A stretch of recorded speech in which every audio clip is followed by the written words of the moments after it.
The Teen Titans are a superhero team that are basically the Justice League for teenagers, who are mostly the sidekicks to the full-time Justice League members. In Injustice, the members of Teen Titans are Superboy, Beast Boy, Kid Flash, Wonder Girl, Starfire, and the Tim Drake Robin. Dick Grayson was also a member, but he has left and is now a previous member, and it's hinted in the first Injustice video game that Cyborg was also a member. My boss is being generous. I wouldn't be. Most of the Titans died in Metropolis 5 years ago. I had nothing to do with that. Doesn't matter. You're still on the wrong side of the law. Raven is usually a member of the Teen Titans in most of their versions, though it's not stated whether or not she is or was a member, but we'll assume that she was. So first of all we have Dick Grayson, who died at the Battle of Arkham. For the full details, see my video on how he died, a link to it is in this video's description. And as for Raven and Cyborg, they both ended up fighting on Superman's side in the regime. Cyborg ended up in prison, though escaped in the second game, and his fate in the series has yet to be revealed, though it is possible he's back in prison, but he most likely escaped or was pardoned for what he did in the regime for helping to defeat Brainiac, because without Cyborg, defeating Brainiac would have not been possible, as he created the device that disconnected Brainiac from his ship and army. Cyborg, where's that signal disruptor? Coming at you.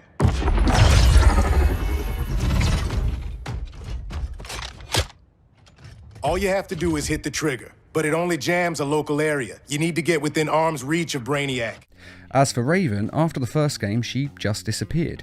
She was not in prison with the other regime members, but she can travel through dimensions, so she most likely escaped to another dimension, as she has been known to do before. Hopefully in the future, in the Injustice 2 comic series, we'll actually find out more about what happened to her. As for the rest of the Teen Titans, Superboy, Beast Boy and Kid Flash were heading into Metropolis to get a food order for all of the Titans. When the Joker detonated the nuclear bomb, the three were caught in the blast. Kid Flash died instantly, and though Superboy tried to shield Beast Boy with his body, he couldn't save him and Beast Boy died as well. Superboy of course survived this, as he's all but invulnerable, and went back to the other Titans at their home base.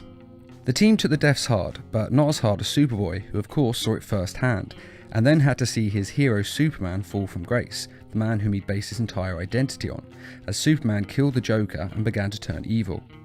Superboy couldn't handle seeing his hero turn this way and decided to attack the Fortress of Solitude to talk him down, and if he wouldn't listen to reason, then to take him down. Tim Drake, Wonder Girl and Starfire joined him in this, even though they knew it was a suicide mission.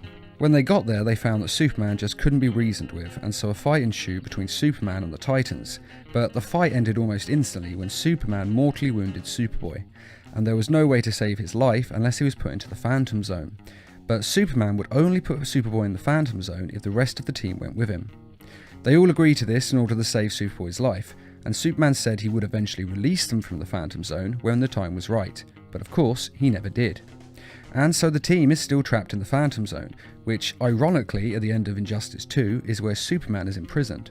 Either Batman doesn't know that the Titans are in the Phantom Zone, so he hasn't released them, or in the Injustice 2 comics they will be released, but were just not in the Injustice 2 video game. Well, they were actually in it briefly. If you play the Cyborg ladder, you get his ending. Brainiac thought he had me all figured out. Said my humanity made me weak. But fighting for humanity gave me the strength to body that punk-ass K'Looin.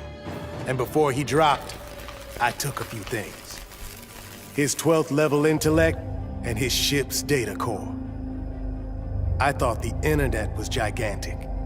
But now, I've got the whole wide universe at my fingertips. First up, I put back every Earth city Brainiac stole, starting with my hometown, the Motor City. Then I keep going. Superman wants to secure one world, but I can reboot tens of thousands. Every last one in Brainiac's collection. Gonna be a long trip, but another benefit of my new 12th level intellect is I can reunite with some old friends. Titans together. Booyah. And that is what happened to the Teen Titans in Injustice. The great thing about the Injustice comic is that it goes into detail on the characters and backstory that the video game just can't fit in.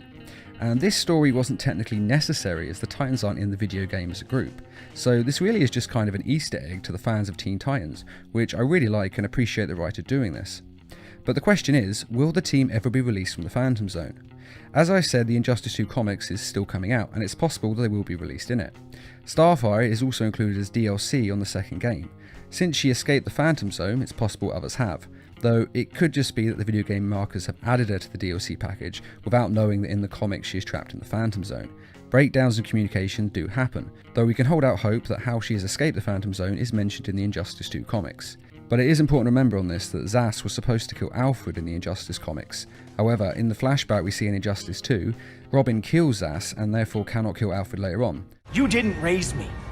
The League of Assassins did. This is a bit of a continuity error, so as much as the comics do match up, mistakes have been made and sometimes they just don't match. Though personally I actually hope they're all still in there, including Starfire, and I hope the DLC is separate to the main story, because it would be great for Superman to meet them all in there and for them all to escape together. After all, they don't know the full extent of what a villain Superman has become. They only saw the beginning, and he could easily lie and say he saw the error of his ways and came to rescue them. And this would be a great plot point in the third game. But what do you think? Do you think they'll ever be released, or that they'll just be forgotten and left there forever? Be sure to let us know in the comments. And I'd just like to give a quick thank you to those of you who made this video possible by donating to Needle Mouse Productions page on Patreon. Patreon is a crowdfunding site that is helping us to bring you more videos each week, and to raise funds for adapting comic book stories into animated short films. And as always, thanks for watching, and feel free to subscribe, share, like, and comment.